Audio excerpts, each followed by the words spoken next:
కొన్నిసార్లు మన జీవితంలో చేసే ప్రార్థనలకు జవాబు రావటం లేదని చాలామంది విసిగిపోతూ ఉంటారు, కృంగిపోతూ ఉంటారు.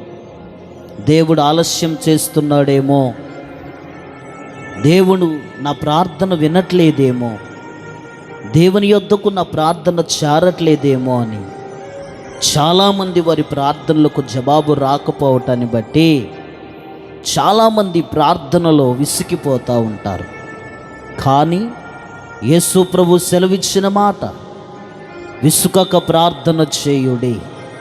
ఒక మాట చెబుతున్నాను, నీ ప్రార్థన ఆలస్యము కావచ్చేమో, కానీ నీవు ఆరాధిస్తున్న దేవుడైతే నీకు అన్యాయం చేసేవాడు కాదు అన్న సంగతిని నువ్వు మర్చిపోవద్దు.